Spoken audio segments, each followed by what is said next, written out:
News 25 is brought to you by J.K. Nelson Law. Call 727-9900 today for your free consultation.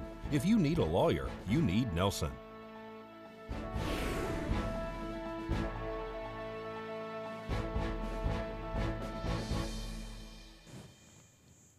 Search and rescue find a missing person, and Nye County reports 4 more virus cases overnight. News 25 starts now. This is News 25 with Deanna O'Donnell. News 25. Local coverage you can count on. A driver involved in a crash is finally found. It's Tuesday, May 12th. I'm Deanna O'Donnell. One man is found near Beatty 1 day after walking away from a crash on Highway 95. Last Thursday, May 7th, Nye County deputies, search and rescue members, and Nevada Highway Patrol responded to an accident on US 95 about 12 miles north of Beatty. When first responders arrived at the scene, they discovered the driver of the vehicle was missing. After receiving reports of a man walking in and out of traffic in the area, the driver was located the following day, Friday, May 8th, not far from the accident scene. The man, who reportedly was not seriously hurt, has now been reunited with his family. That's some good news. Well, Las Vegas Metro says as of this afternoon that they are currently looking for a person who is described as an injured hiker near Highway 160 between Old Spanish Trail Road and Sandy Valley Road. Several Metro officers and a search and rescue helicopter are looking for the person in that area. Well, 4 new COVID-19 positive cases to report here in Nye County as of this morning, with 2 in Pahrump and 2 in Amargosa Valley. The county now lists 19 of the 48 positive cases as recovered.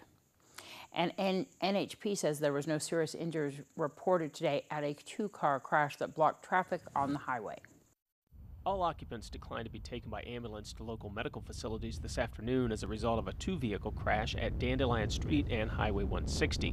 Nevada Highway Patrol is investigating the crash. According to NHP Sergeant Carlos Rivera, the white work truck pulled onto 160 from Dandelion Street, making a left-hand turn, and failed to yield the right-of-way to the small gray car traveling south on 160. Pahrump Valley Fire and Rescue and Nye County Sheriff's Office deputies also responded to the scene. Thank you to Brad Francis for that report. Well, the U.S. Census happens once every 10 years, and the information gathered through the census can drastically impact the allocation of federal dollars to local communities. That's why Carrie Dermick with Nevada Census 2020 says it's crucial for everyone to fill out and return their census questionnaire. So for every single Nevadan that fills out their census form, that will create $20,000 for the state of Nevada. But also a lot of that money will go back into your local community for things like education and infrastructure and healthcare. And then the second way that it will impact local communities is through political representation.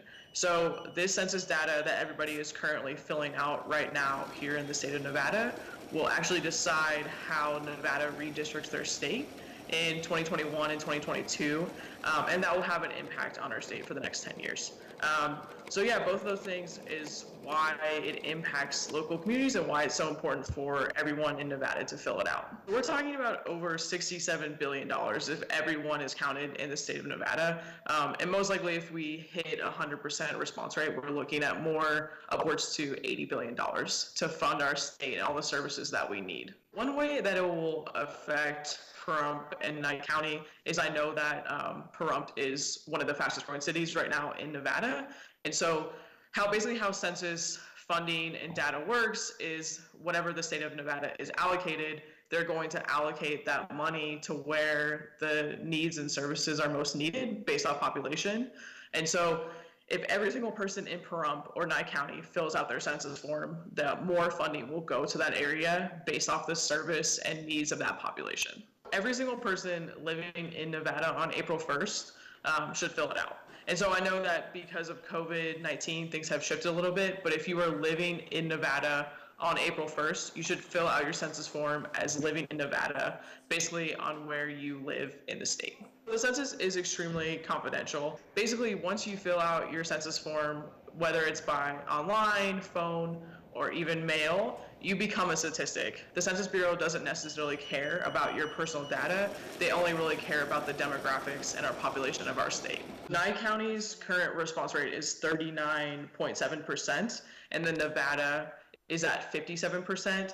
So I know that seems that Nye County is behind, but a lot of the residents in Nye County will be receiving paper packets from the Census Bureau starting in June, and a lot of those operations have been pushed back because of COVID-19. The deadline has been extended to October 31st of this year. So there's still a lot of time to catch up and be on the lookout for paper packets and door knockers in June, July, and August of this year. Depending on each person, there's a total of 9 to 10 questions on the census form. And yeah, it is very simple. I filled it out basically in March when I got my census invitation, and it literally took me 5 minutes. You can go to census.nv.gov and complete it online right now. Even if you haven't received your census invitation, you just select the No Unique ID option, and then you can also do it by phone. If you go to census.nv.gov, we have a list of phone numbers that you can use to complete your census, or you can wait until June, July, or August to get your paper packet. So if any Nevadans would like more information, just go to census.nv.gov and fill out your census form today. And if you have any sort of question or concern or problem filling out your census form, just email us to the website at census.nv.gov. Thanks so much, Carrie, for that information. It's super important. I filled it out online. It just took a couple minutes, and it helps with so many things, including some monies that we're using right now to fight COVID-19. News 25 will return right after this break. News 25 is brought to you by Star Nursery, your garden's partner for every bloomin' thing. Welcome back.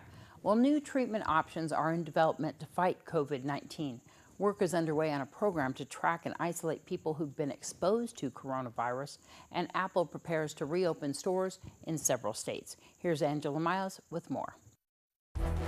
New COVID-19 treatment hopes are coming from Sorrento Therapeutics. The company plans to create an antibody cocktail drug for patients with new infections. Sorrento is developing that treatment in partnership with Mount Sinai Health Systems in New York. Also in New York, Salesforce is building a coronavirus tracing system. It's a way to use technology to track and isolate people who have been in contact with someone who has tested positive for COVID-19 and then isolate that person before they become ill. New York will hire 2,500 healthcare workers by June for the contact tracing program. 7,000 people have applied for that job so far. Apple confirms plans to CNBC to reopen stores this week in Idaho, South Carolina, Alabama, and Alaska. Extra hygiene measures will be in place. Reports also say Apple is shifting 30% of its AirPod production to Vietnam this quarter. Well, the need for local food banks is greater than ever, and New Hope Fellowship Church is one of the several local places in Pahrump for people to get free food. Darlene Miller helps run the New Hope Food Bank. We are doing a USDA food distribution. We do it every Wednesday, but with the USDA, I can only give it to them once every time I get a shipment, which is usually every other week. You drive up, you're just going to come in, they're going to give us their name. I have a sheet of everybody listed that's been through before. We fill out the forms for them. They don't have to touch anything, just sit in their car. Today we have pork patties, we have eggs, raisins, bonzo beans, lots of canned goods. We have tomato soup. I have peaches. For USDA, you need your driver's license, and you need to, it has to be a Pahrump address or Nevada. They have to have an income requirement.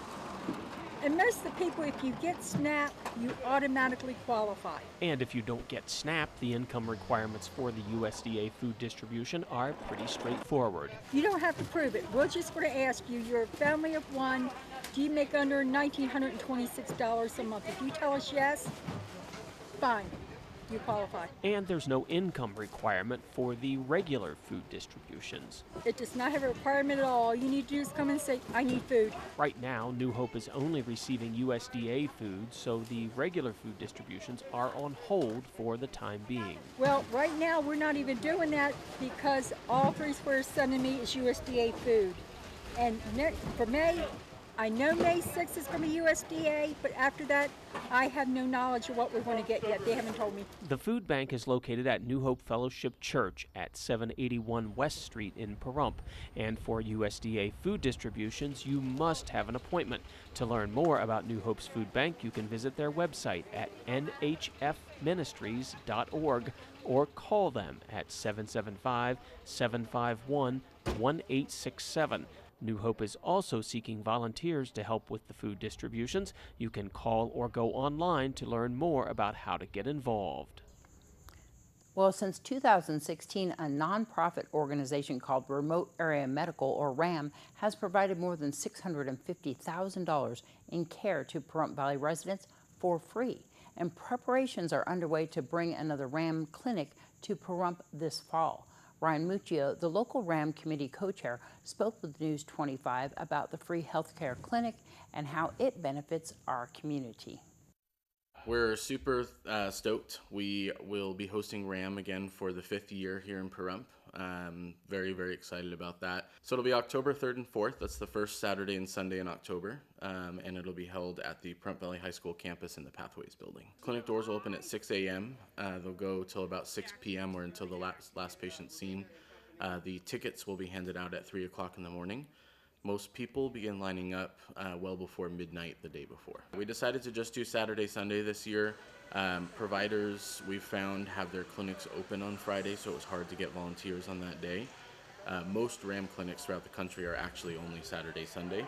We were an anomaly that tried doing Friday and it didn't work, so we're going back to the original roots of what RAM does, and so we're going to do Saturday, Sunday. RAM provides free medical, dental, vision, and mental health care to anybody in need.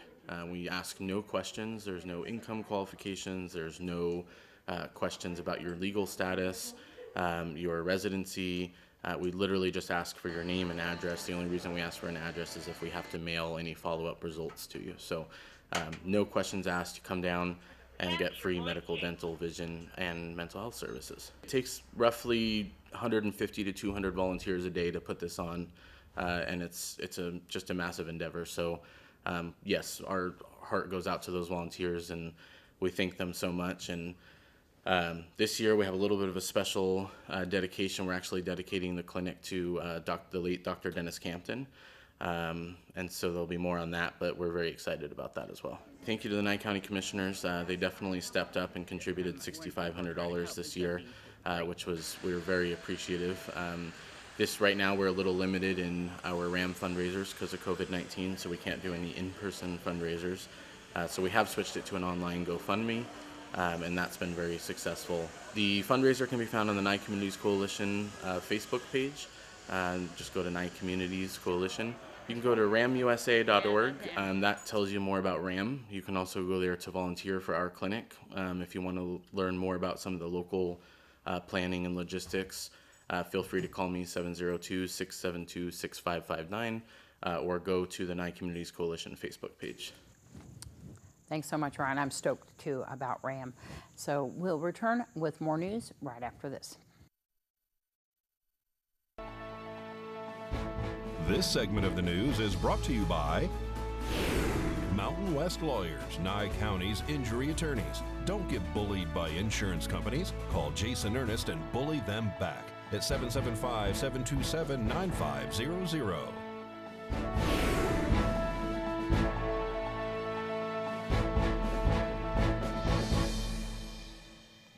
In the midst of the COVID-19 pandemic, many of us are concerned about keeping our elderly relatives, friends, and neighbors safe. According to Cleveland Clinic's Dr. Ronan Factora, one way to help our seniors is to minimize their exposure to stores and public places. Whether it's going to be getting groceries, getting medications, coming over to help with small things, we should still make sure we try to address the needs as much as possible. Younger people should keep their distance from older friends and relatives, especially if they're not feeling well. For seniors who need extra care and assistance, it's best to have one dedicated caregiver. It's also important to have a backup plan in case a caregiver becomes ill. Utilizing the network of people that you know, whether it's other family members, other friends, other organizations, this is really a time where the community has to come together to support those who really are at most risk. And we can do a lot as a community to support those individuals and not make them feel so isolated. You'll also want to keep in touch with older family members and friends to prevent them from feeling isolated or lonely. Make a point to connect with them regularly, whether by phone or virtually, to make sure they're okay. It's always a good idea to make sure how that person is doing, and then you can still contact that person's physician. If it's going to be worsening depression, or if there's some other health issue that's really coming out and getting worse, then the person who's keeping in contact with them can act as a liaison. Dr. Factora says those with multiple generations of family members living in the same home need to be especially vigilant about social distancing.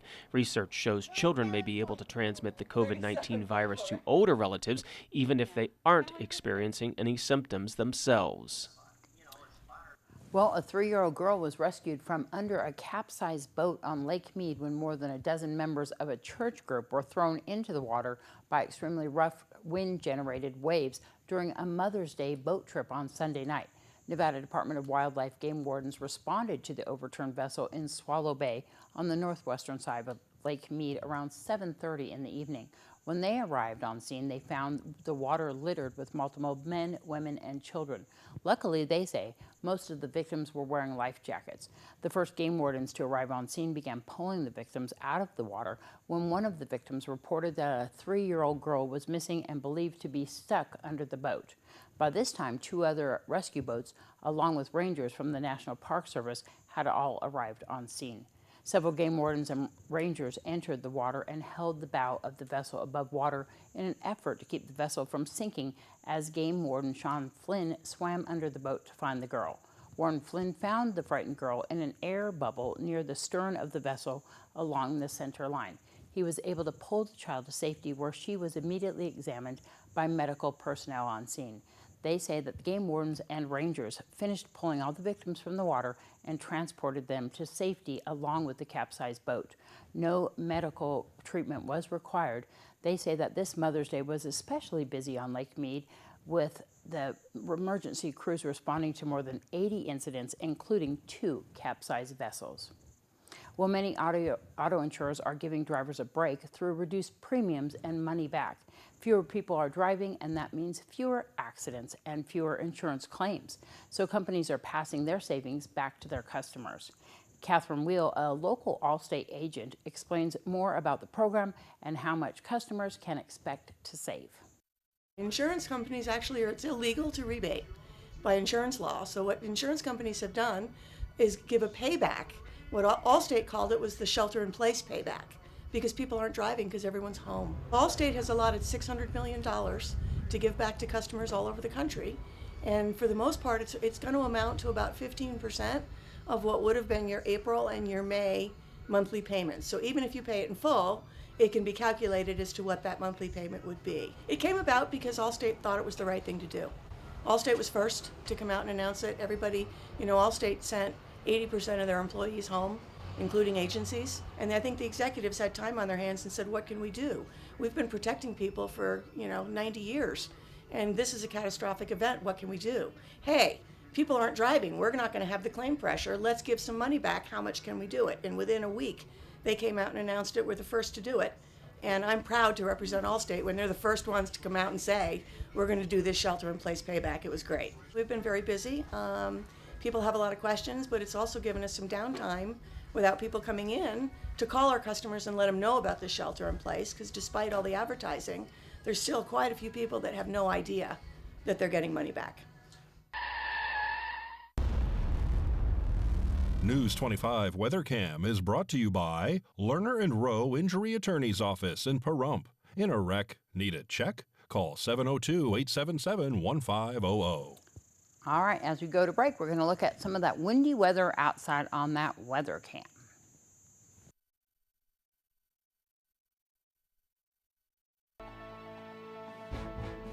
News 25 weather is brought to you by Dairy Council of Nevada.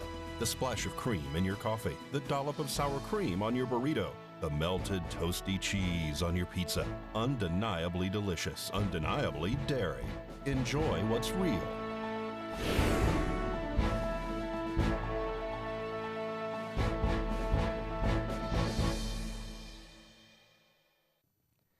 Hello and welcome back to News 25. I'm the star of the show, Michael Donohue, here with your weather.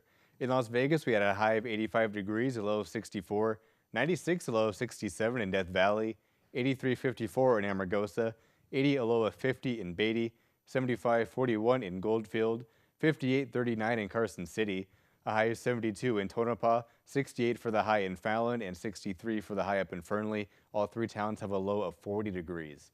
Now today in Pahrump, we saw sunny skies. Our high today was 81 degrees. Winds out of the south-southwest up to 23 miles per hour. Humidity at 20%. And our sunrise at 5:39 this morning. Now for tonight, continuing on with clear skies, your low is going to be 54 degrees. It is 79 outside currently with 19 mile per hour winds out of the southeast. Humidity at 43% and 7:41 tonight for our sunset. Now looking ahead to that 7-day, we're going to be seeing some sunny skies on Wednesday and Friday. Some clouds rolling in on Thursday and this weekend through next Tuesday. Now we're also still going to be seeing those super high winds up to 11 miles per hour on Wednesday, then anywhere between 14 to 20 miles per hour Saturday through Tuesday.